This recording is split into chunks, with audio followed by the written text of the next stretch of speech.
The initial thing that kicked it off for me was Jason Reitman, because I secretly had been kind of stalking him, and didn't get locked up for it. But I'm sure he has a restraining order against me. It was in the year that Up in the Air was kind of came out, and then was doing the whole awards season stuff, that I came across him, and I just remember very vividly watching that film and wanting to be being jealous of Vera Farmiga, and then going, God, I would love to have a chance to work with this guy.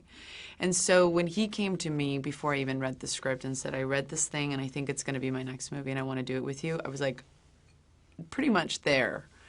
And then, of course, reading this character and thinking about the combination of discovering this woman with someone like him was just like Willy Wonka and the golden ticket.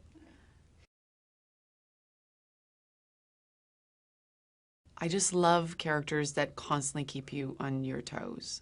There's nothing easy about her, and there's nothing comfortable about her, and in a way, that's what makes her, what made her so incredible to kind of be in. And I don't think I mean, I think that she's one of those characters that, in a way, maybe I just only scratched the surface, you know? Maybe we need to make a sequel to really kind of get into who she really is. But the whole experience of making the film, not trying to isolate it as just the character, was it was the combination of the material, Jason, and making this film that made it one of the best experiences that I've ever had.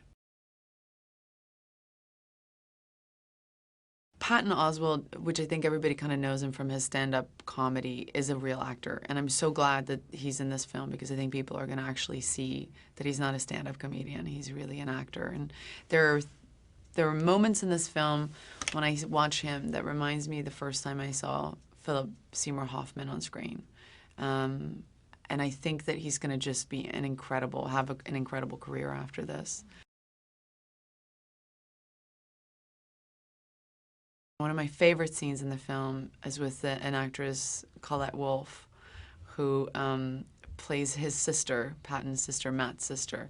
And she really is an incredible character, and really set up in a really powerful way, because she really kind of, in many ways, decides how the film is going to go and where it's going to veer. But she's an incredible actress who had a really difficult job, and she pulls it off. And I never get to work with a lot of women, so that day was one of my favorite days, to just sit at that kitchen table and get to do what we had to do. Somebody that I've been somewhat obsessed with is Patrick Wilson, and in many ways I begged. I mean, Jason loves him too, but I was just like, oh my God, it'd be so great. I've always wanted to work with him. I remember, I mean, in everything that he does, he's so committed. You never, ever see him flinch. But when I saw Little Children, I was just like, I have to work with this guy. He's so amazing. And Elizabeth Reeser is in it. She's incredible. I mean, everybody has got really challenging roles in this film, because Mavis is such a train wreck that it's really hard for other characters to kind of just keep it together around her. You know, at some point you just kind of go, really? And they walked a really fine line, and I don't think I could have done what I had to do with Mavis if I didn't have that support. Mavis decides to kind of go back to her small town because of a baby announcement that she gets from the wife of her high school sweetheart. And in her head, she builds this obsession that he isn't happy. And she knows she's not happy, and in a way she thinks if she rescues him from this hell of a new, beautiful newborn child and a gorgeous marriage, that maybe she could be happy too. And so she is a character that has I think a severe kind of compulsive addiction, and the compulsion just grows and it becomes completely delusional. These kind of movies are my favorite to make, because you shoot them in 30 days, you have a really small crew, and it's a little bit like packing up and joining the circus. And I just love that. I really, really love it. And there's a camaraderie and like a real togetherness, a real family about it that I love. And the crew was amazing. In many ways, I think everybody was endeared to her. And it's really nice when you work on a set where everybody really kind of likes what they're doing. And we all had a laugh every once in a while by kind of pushing the envelope with her, saying the most outrageous thing that we possibly, people coming up.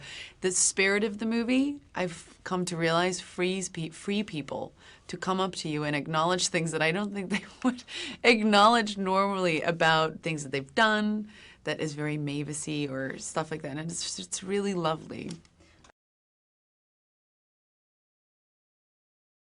I think the element of surprise is always nice for me. I always love when people kind of go, I wasn't expecting that. And I think that's what I liked about the movie. I like the idea that when you look at the poster, when you see the trailer, it's a movie that's dressed up as something that it's not.